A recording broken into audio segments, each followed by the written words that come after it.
तो जैसा कि आप सब देख सकते हो यहाँ पे एक ट्रायंगल है, उसमें एक एंगल का हम लोग का मेजरमेंट है 70 डिग्री, अनदर एंगल का हमको मेजरमेंट है 72 डिग्री एंड तीसरा एंगल का नाम है एम। तो हम लोगों को अगर एम फाइंड आउट करना है तो वो हम कैसे करेंगे? तो अब हम लोग आते हैं ट्रायंगल्स की कुछ प्रॉपर्टीज में जो हमने पढ़ा था। तो हमने क्या पढ़ा था? ताकि sum of all the angles of a triangles is equals to 180 degree. ठीक है, तो इसीलिए यहाँ पे मैं बोल सकता हूँ 70 degree plus 72 degree plus m equals to 180 और मैं यहाँ पे ब्रैकेट में रीजन में लिखूंगा angle sum property of triangle. ठीक है, तो अब मैं ये जो इक्वेशन बना है इस इक्वेशन को सॉल्व करूंगा तो सिर्फ m का वैल्यू मुझे पता चल जाएगा। अब वो हो जाएगा 142 degree plus m equals to 180 degree and m equals to 180 minus 42 142। तो अब ये फाइनली बन गया 38 डिग्री। तो ये जो m है इसका वैल्यू होगा कितना होगा? ये होगा 38 डिग्री। ठीक है, आइए अब नेक्स्ट। तो जैसा कि मैं देख सकता हूँ यहाँ पे ये 40 डिग्री है एंड ये 45 डिग्री है, ये 50 डिग्री है, ये 80 डिग्री है एंड मुझे फाइंड करना है a और b का वैल्यू। तो ये फाइंड आउट करना मेरे लिए बहुत आसान हो जाएगा। क्यों? क्योंकि अब मैं देखूंगा, सबसे पहले मैं कंसीडर करूंगा, क्योंकि मैं आप लोगों की थोड़ा सा हेल्प करता हूँ।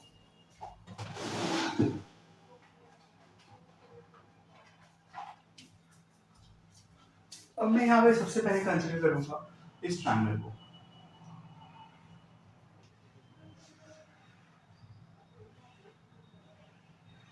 ठीक है, तो इस ट्रायंगल में मैं देख सकता हूँ यहाँ 40 डिग्री है, यहाँ 45 डिग्री है और ये है एंगल ए। अब क्या करना है मुझे? अब मैं यहाँ पे लिख सकता हूँ 40 degree plus 45 degree plus A equals to 180। ठीक है, ये एक इक्वेशन मिल गया मुझे एंड आफ्टर दैट मैं यहाँ पे सॉल्व कर लूंगा। a equals to 180 degree minus 40 plus 45 कितना हो जाएगा? 95। तो वो इस साइड अगर जाएगा तो वो माइनस हो जाएगा 95 डिग्री और देखो ये बन जाएगा मेरा 85 डिग्री एंगल। ठीक है, तो यहाँ पे a का वैल्यू मुझे मिल गया 85 डिग्री। ठीक है, नेक्स्ट अगर मुझे b का वैल्यू फाइंड आउट करना है तो मैं कैसे करूंगा? b का वैल्यू फाइंड आउट करने के लिए भी वही सेम मैं काम करूंगा। यहाँ पे मैं लिख सकता हूँ 50 degree plus 80 degree plus b degree equals to 180 degree. ठीक है, तो वही सेम चीज मैं लिख रहा हूँ। पहले मैं इसे इरेज कर देता हूँ।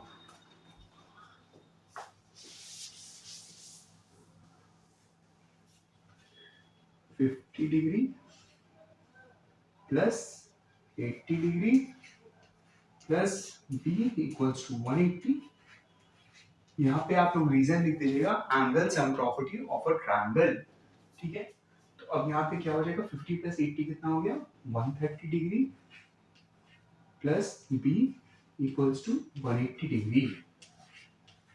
फिर b यहीं पे रह जाएगा और ये 180 डिग्री माइनस 130 डिग्री हो जाएगा, तो वो हो जाएगा हम लोगों का 50 डिग्री। तो यहाँ पे भी इसका वैल्यू हो जाएगा 50। ठीक है, तो इस तरह से ये वाला हमारा सम भी हो गया हम लोगों का। अब आइए मैं और कुछ सम्स हम लोग ट्राई करते हैं। तो नेक्स्ट जो क्वेश्चन है हमारा वो है ताकि can a triangle have the following angles. तो एक ट्रायंगल का क्या ये सब एंगल्स हो सकता है?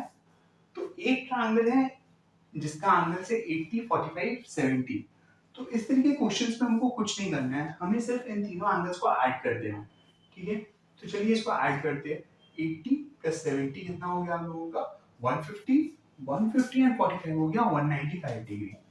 तो जब हमने ऐड किया 80 प्लस 45 डिग्री प्लस 70 डिग्री तो वो हो गया हम लोगों का 195 डिग्री। तो a triangle cannot have these angles because sum of all the angle of a triangle is 180 degree.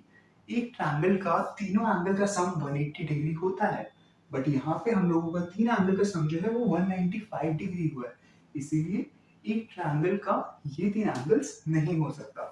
ठीक है, therefore this cannot be the angles of a triangle।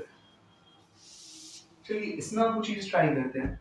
इसको हम सबसे पहले ऐड करेंगे, तो इसका कितना होता है 80 प्लस 45 डिग्री प्लस 55 डिग्री, तो ये हो जाएगा 100, 100 plus 80 180 degree. So therefore a triangle can have these angles because the sum of these angles of a triangle is 180 degree। therefore एक ट्रायंगल का ये तीन एंगल्स डेफिनेटली हो सकता है। चलिए नेक्स्ट कैटेगरी के सम में अब हम लोग जंप करेंगे।